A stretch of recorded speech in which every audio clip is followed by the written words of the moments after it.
Well, hey there.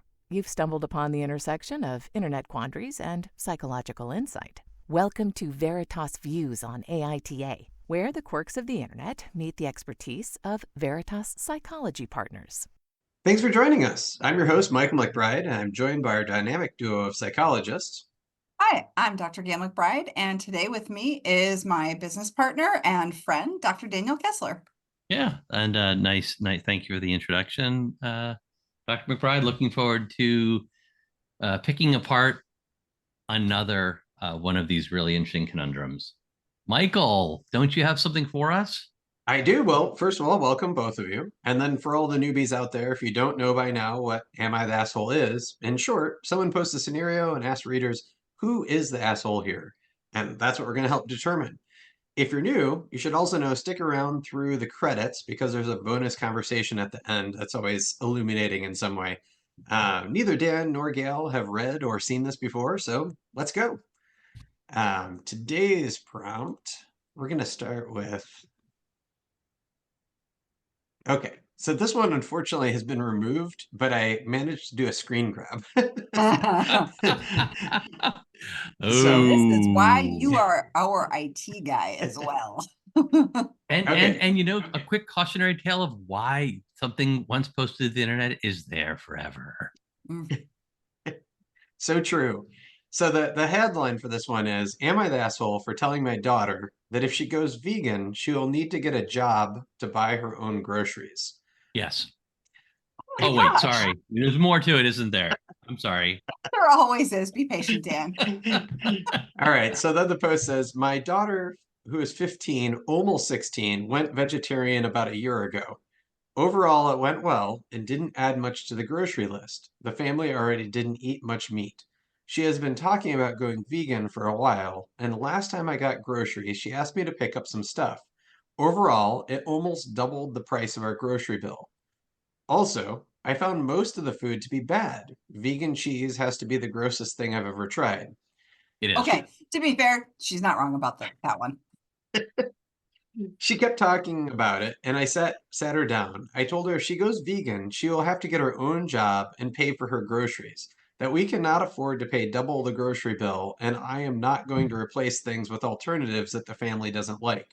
This resulted in an argument, and she is calling me a jerk.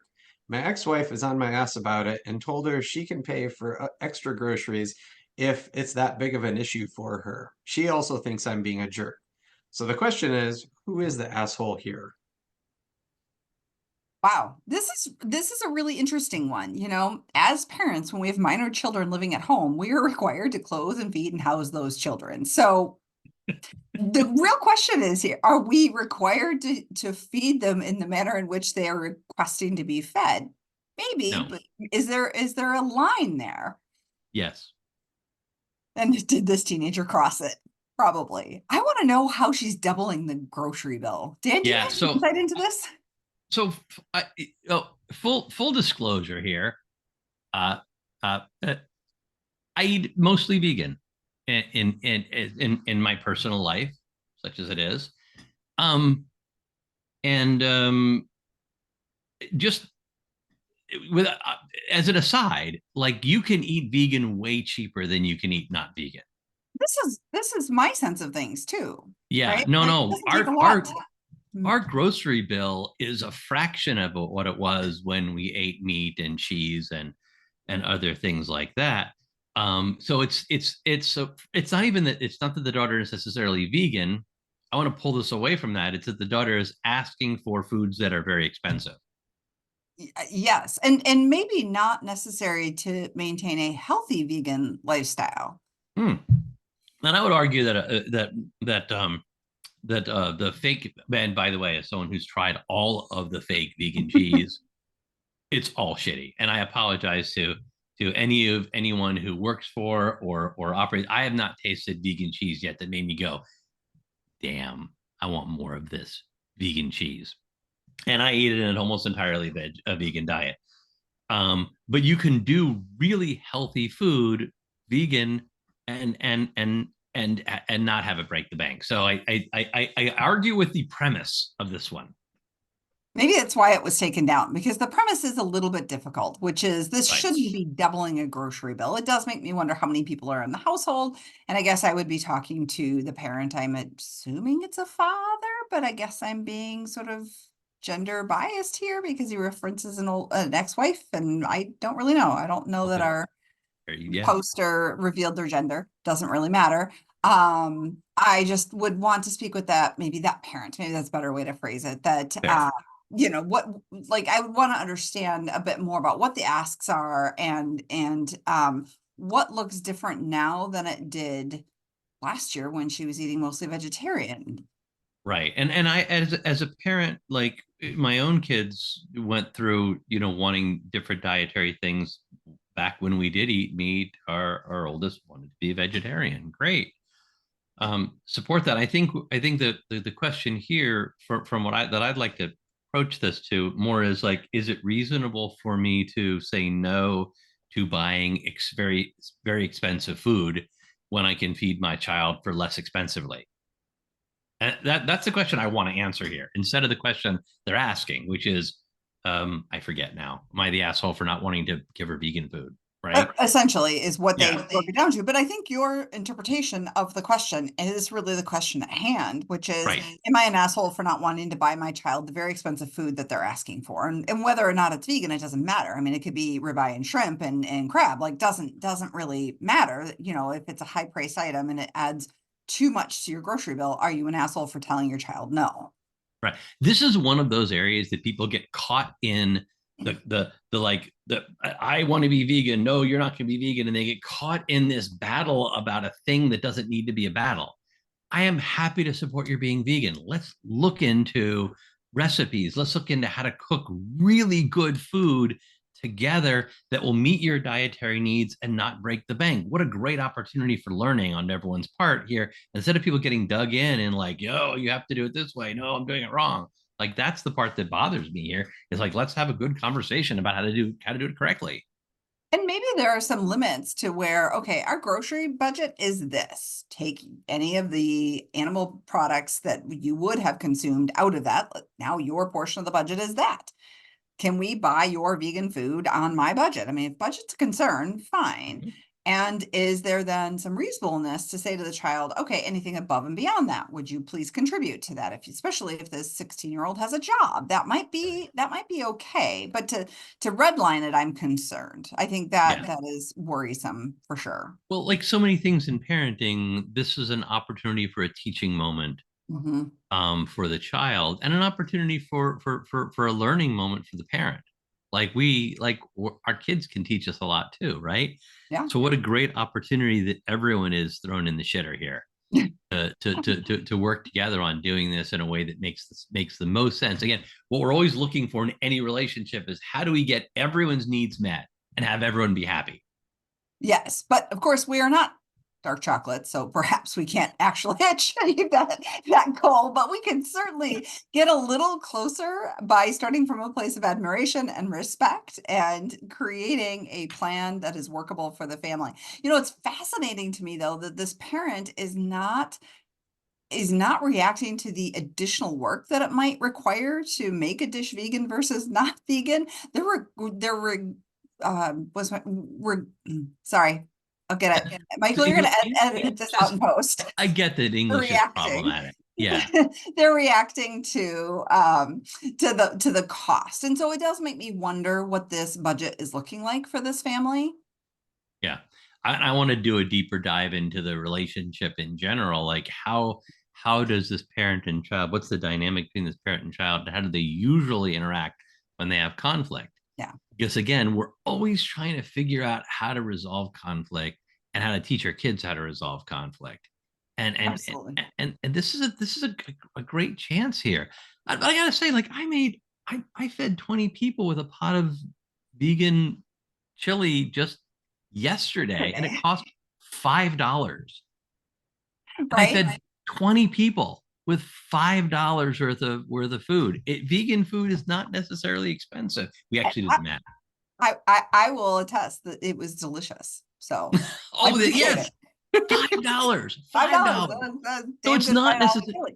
Now, if you're buying, but again, so like if your child, let's move this away from this and say if let's say the child said, I will only eat Honeycrisp apples, and you have to buy me Honeycrisp apples. As a parent, I'd be like, you know what? Right now the ambrosias are like 99 cents at the convenience store because they're a loss leader, and the Honeycrisps are $3. I will happily buy you apples. I want you to eat fruit, but I'm not spending I'm not buying the $3 a pound apples. You can do just fine on the dollar a pound apples that are, I think, quite delicious. And maybe they're not as good as the Honeycrisp that are $3 a pound. But I think as parents we can set those limits and teach our kids how to spend well. And I think, like you were saying earlier, it's really an opportunity to have a conversation with this parent and child about how they communicate around all kinds of things. This may even just be a political difference that they have, right? This child is maybe embracing veganism, and perhaps this parent doesn't and has some other worries, latent worries that they haven't brought to the surface. Very often in veganism, the concern is, where are you going to get your protein? And are you going to get all of your dietary needs met and these kinds of things? So now we have an opportunity for maybe the child to educate the parent about what this looks like in reality, versus the fears, and explore those together. But we're opening up lots of channels of communication around budget, around health, around food, around politics, which could really deepen their relationships. I find that at 16, or in those mid to later teenage years, you're really developing a person with some really complex world ideas, and they come home, I think, and sort of startle you sometimes about the way they think about things, because you're no longer the sole source of that information going in. And what a cool way to get to know your child is to explore Right. what they've been learning out there, and why they think it to be true, whether or not you agree. It doesn't matter. Sure. Why do you want to eat vegan? What's going on? Is this a health thing? Is it a moral thing related to animals? Is this an environmental issue? Like, what's driving this? And grow to, again, the great opportunity for critical thinking. Yeah. I'm going to say, like, all right. So the question the parent is asking: am I the asshole for the? You're not an asshole for saying. I think you're not an asshole for saying no, but it's not about the vegan food. It's about I don't think you're an asshole for saying I'm not going to spend $1 bazillion on this. I think you're like kind of an asshole for like not having a conversation and not opening this up for an opportunity to explore, and just being so absolutist and not like engaging. Right. I would So agree. And I wanted to say everybody sucks here, because I think this teenager is asking for expensive food, but I sometimes yeah, think that teenagers don't really comprehend that. Again, I think I would put that back on the parent. Let's go shopping. Let's look at the grocery store and look at the prices and have that conversation. So I have a hard time really blaming the teenager or saying the teenager truly sucks. But I do think the parent poster sucks because they're missing some golden opportunities that right. would have made this, like you said earlier. I think you really did a nice job. Just, it would make it teachable and far more workable. It's not about the veganism. Right. And I'm going to say not an asshole, but gosh, you missed an opportunity. And the same thing with a kid, not an asshole, but only because like teenagers are by definition very egocentric and they don't see And the world managers. very well. And so I don't necessarily blame this teenager for being kind of a jerk, although I think they're being kind of a jerk. By being so like absolutist that everyone's getting caught up in there, like, you have to do it my way kind of a thing. So everyone's kind of being mildly a pain, but I'm not like mad at any of them. I want to sit them down and say, hey, let's have a conversation about how to make this happen, and let's dispel some myths and rumors and false beliefs about some of this stuff, and let's talk about why. Yeah, absolutely. And if necessary, let's bring your doctor in to talk about what any medical concerns might be. Again, depending on the gender of the child and what's going on with their bodies, they may need different nutritional requirements throughout their later teenage years, just This, making sure all of those markers are hit. this is where I feel the need to say I am not a nutritionist. However, Right. one thing the vegan people, if you're going to stick to a strict vegan diet, B12 Mhm. is the only, like, people often worry about protein, far less of an issue. We don't need, most vegan diets do just fine. A good balanced vegan diet is going to do just fine. on the protein front, but B12 does need to be either supplemented or checked for. But the other piece to that, I'm going to throw this in, like think about vegan diets. If you eat nothing but Oreo cookies and Coca-Cola, that's Fritos? entirely vegan. Yes, Fritos, French Oreos, fries. Coca-Cola, and McDonald's French fries. You are absolutely vegan 100%. So like the vegan doesn't necessarily equal healthful, and I would want to make sure that that's again part of this. Like, how are you engaging in being in following a vegan diet? Is it Oreo cookies and Coke, or is it like, sweet potato black bean chili, which is delicious, And personally, nutritious. and nutritious. There you go. Michael, what did the internet say? Yeah, I was just gonna say, with you guys both kind of weighing in, it was, I, so first of all, you asked earlier, or I guess questioning the parent. The parent was the father, and they he was asked a lot of clarifying questions in the comments, and that's actually why this post was removed by the poster, because an interesting thing happened, but I'll get to that in a second. So anyway, the um he clarified that they were mostly vegetarian, eating at home, and so the step to veganism was the part that he was struggling with was the cost, and mainly because she was requiring certain snacks that were, like process that were vegan snacks, and No, We don't alternative require snacks. I'm no, sorry. potato chips are vegan. I alternative mean, cheeses. tortilla chips are vegan. Potato chips are vegan. If you want to get So are apples and bananas. well, yeah, but I mean, I mean, just from a snack standpoint, what are we consuming, people? if you're going to indulge your child in the kind of snacks that teenagers often want, it's not a Oreos. problem. If you want them to have a healthy snack, even better. But I'm just like weighing in here. Like, there's nothing. If you're already buying potato chips, you don't have to change that. Yeah, we should probably Yeah, let Michael finish. All that's right, we'll okay. stop Oh, hopping up and You're down doing you. exactly what the internet did. Is they're like, what is the deal? What are these snacks that this kid wants? Like, what is happening? yeah. What are the snacks the kid wanted that were expensive? He went on, he tried to explain a couple of different times that they had to specifically declare that they're vegan, and so there were certain brands that she was glamming onto that were really expensive, and then also like the vegan cheeses, lots of nuts which were more expensive than what he normally bought, because she wanted like roasted and macadamia nuts and some of these things that were more expensive, and then also the one that really killed him was the nut milks. He was like, "This is outrageous," and she was drinking a lot of it in smoothies and all kinds of stuff. And So he's not wrong. He's Right. not wrong. But again, this is what a great opportunity. You can make almond milk for about 15 cents a quart, because almond milk is like 8 almonds for a quart of water. It's like, I don't know exactly, but it's some outrageous amount of almond to water ratio. So that like almond milk is incredibly cheap to make at home. And I think this is an opportunity to argue back with the daughter, like, yes, I'll get you vegan snacks, but macadamia nuts are hella expensive and peanuts are dirt cheap.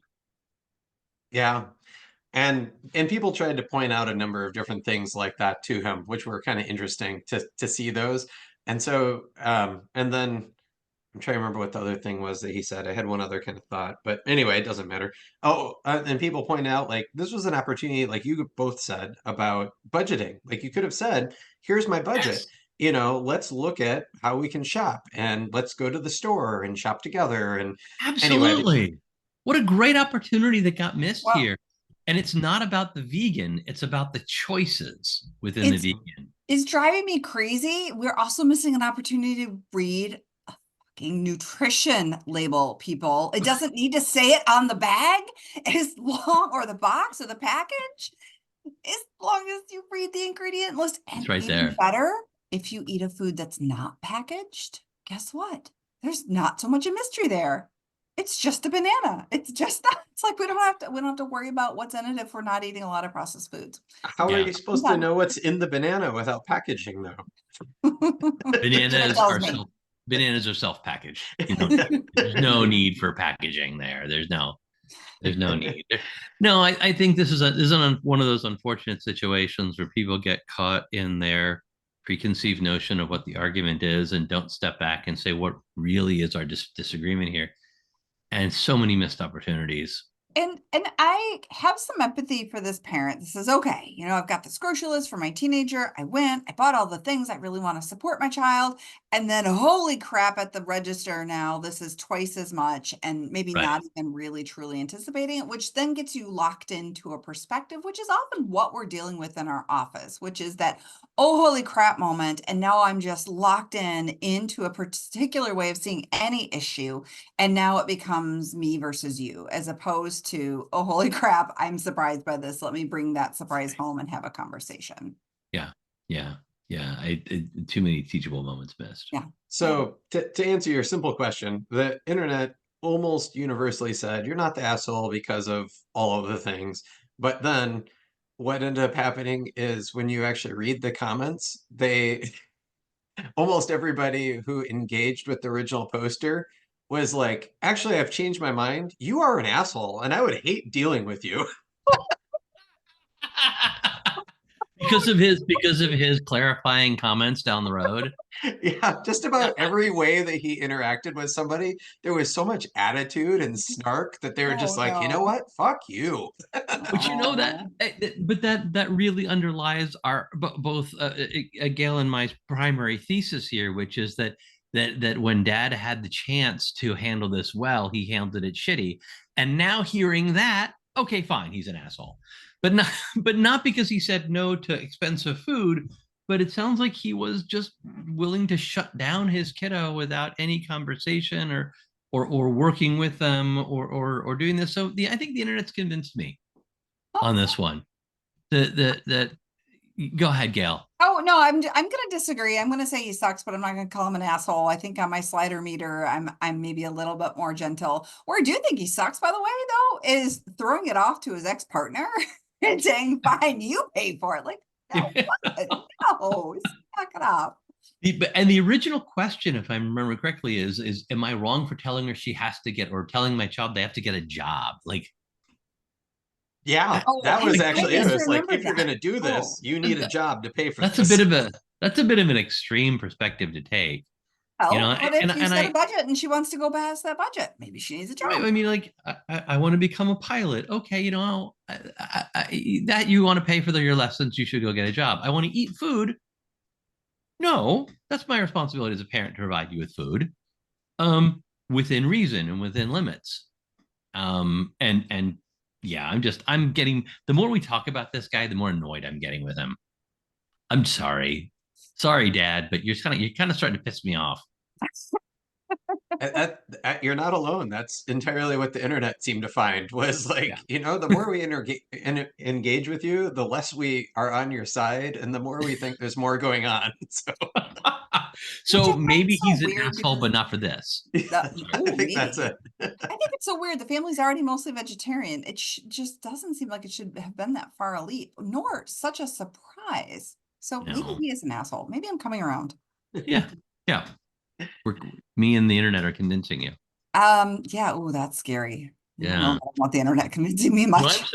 What I'm surprised about is that people aren't like shitting all over. Because often, whenever you mention vegan, people just shit all over the diet. And anyone who does it, this like kind of preconceived notion of incomplete inflexibility, and gosh, my friend is vegan, therefore we can't do anything with them, and they're being so demanding and pushy, and I which is the stereotype which I do not adhere to, I think, but maybe my non-vegan friends would disagree. So there you go. No, thank you, internet, for not shitting on veganism in general. Yeah, I'll say I didn't see any comments like that, so it was actually kind of as somebody who is definitely more vegetarian or more vegan than not. I was always kind of look for those as well, and didn't see any comments. But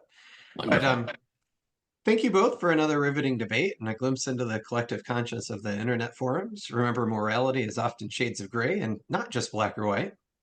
And thank you to the internet, because life is strange. You can't make this stuff up. We got to go there to find all of these great snippets and scenarios. Yeah, and tune in after the credits where I'm going to ask Dr. MacBride about something in her office. What could it be? Yeah, please follow and share Veritas Views on any of the podcast platforms with your neighbors and friends. And like Dan said, stick around through the credits. You can follow Dr. Dan Kessler at Dr. Dan Kessler and Dr. Gayle MacBride at Dr. G. MacBride. Oh, and you can find them both at veritaspp.com.